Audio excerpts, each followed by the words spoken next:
Hi everybody, this is Bert here, and I want to cover this really exciting book, Employees First, Customers Second, by this rock star Vineet Nayar. He's been an amazing guy, and this book is well worth the time and effort to go through it. So let's jump in and get started.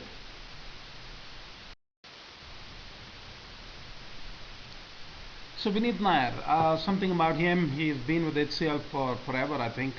Um, Finished from XLRI and joined HCL in '85. And one of the companies where he worked with an HCL company, Comnet, was where he developed many of his ideas. Later on in his journey, of course, he was voted by Fortune magazine as part of the executive dream team that could dominate any industry. Now that's something for you there. After moving out from HCL, he now runs an NGO called Sampark Foundation. So how did things evolve? Well, the company HCL, which is such a storied company, isn't it? Founded in 1976 by Shiv Nadar and gang, and they were dominant for many years. And then 2005, it hits this tough spot, and Shiv Nadar gets into the act and calls in Vineet to sort this problem out, because they had to do something fast or be out of the race. They were growing slowly, slower than their competitors, losing market and mind share. And the question was, it was time for action, but just how and what should be done. So the outline of this story and this book is about really a glimpse of a major transformation of a large company, and overcoming the doubts, finding the new discoveries, validating ideas, and building consensus across the organization is really what the story is about. And the third key part of this is, in the business of value creation, how could we decentralize power, which was so critical in a journey like this. And fourthly, what was needed in terms of culture change. And here we had honesty, transparency, trust, and dialogue. All very easy to say, but let's see how HCL did this under Vineet's leadership. So the results of this exercise by Vineet and his team was that they were one of the few companies that actually grew in the 2008-2009 recession. They've been voted the #1 best employer in India, Asia, and UK. And Business Week actually voted them as amongst the top 5 emerging companies. And Fortune magazine has this amazing statement to say, the world's most modern management. And of course, this has now become a case study in Harvard, and which tells you how significant was the change that Vineet and his team were able to pull off. So the first thing started off by looking in the mirror and trying to find out where each of the teams were at.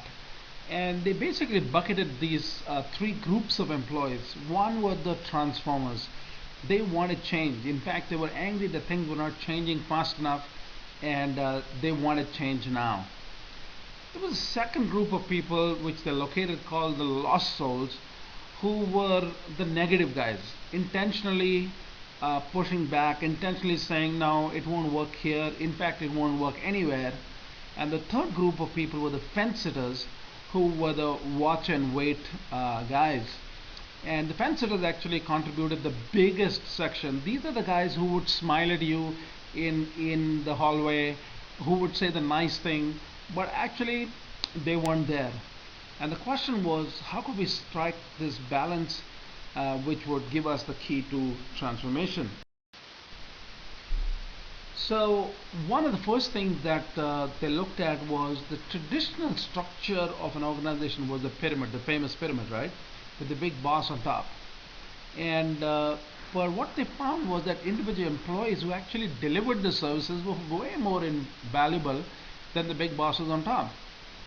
And so they decided to ask the question, where is the value zone? Where is value actually created? And they figured that it gets created where people, their team members, maybe deep in the hierarchy, are actually interfacing with clients and getting things done. And from there came the whole idea, maybe we should invert this pyramid and keep employees first. Because if you take care of the employees, they'll take care of the customers. And of course that led to the big resistance, which was, well, what happens to the management? Well, they're third, I guess, in the line.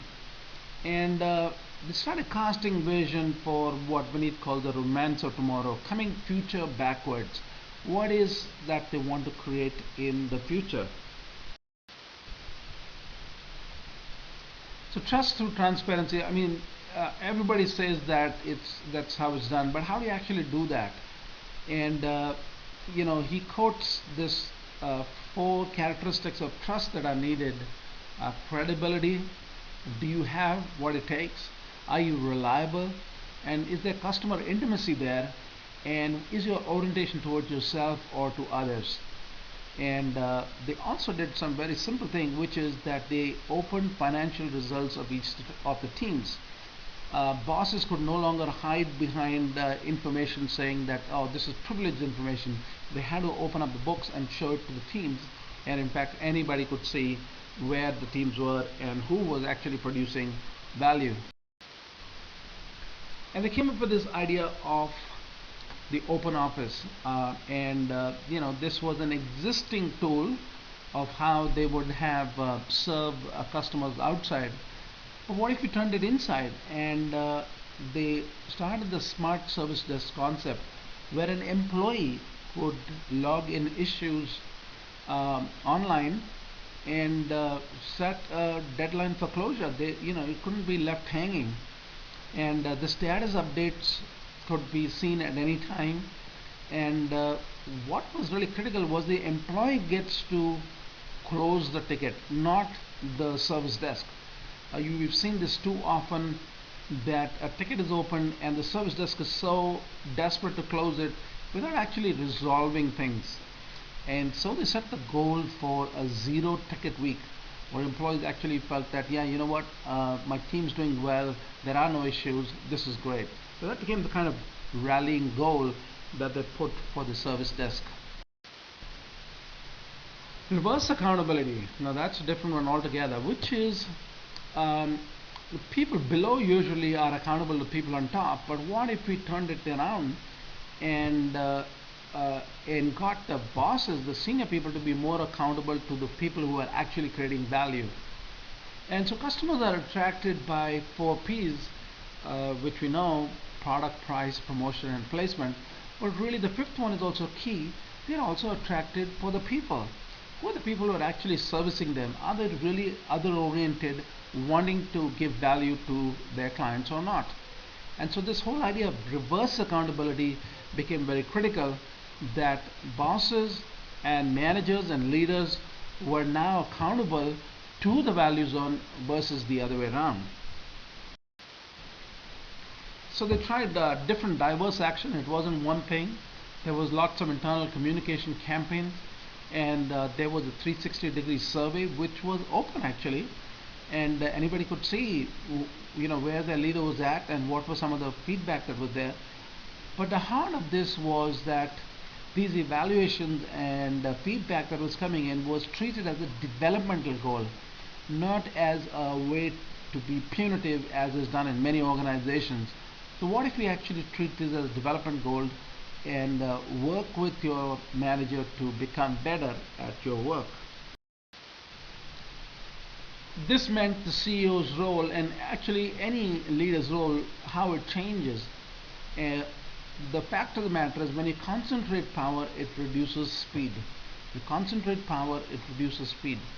So one of the things is obviously getting over our own inhibitions of giving that power away, obviously with checks and balances, but really to understand that people have come to work, they're passionate about doing something valuable, not just hanging out there and waiting for the day to get over so that they can get on with their real life. And some of the other things that they tried was creating an ideas exchange between customer and employees. The exciting thing was that this transparency led to a transferring responsibility of change from the CEO to the rest of the team as well, which was great. And the CEO got to be more of a coach, more of an encourager, more of an enabler rather than the big boss wielding the big stick. So I'd like you to consider a couple of questions for yourself and with your team perhaps. First question, how may we build more trust in those we lead? How may we build more trust? And try to be specific in this. What are some of the steps that I could take in building more trust with the people that I lead? The second question is, how could we practice the inverted pyramid? That is, leaders as servant leaders really, enabling our teams to do better. So two questions to consider and discuss with your teams, because this has a great trickle down effect in making teams more effective and truly making employees first, customers second. So yeah, get a copy for yourself. I think it's essential one for your library and for your leadership journey as well. Better still, here's what I suggest: gift a copy to your CEO if he or she has not read it, and to your HR team on how you can help employees do way better. Hey, this is Bert signing off, and I'm so happy to be with you and sharing this book with you. There's more coming, so stay tuned.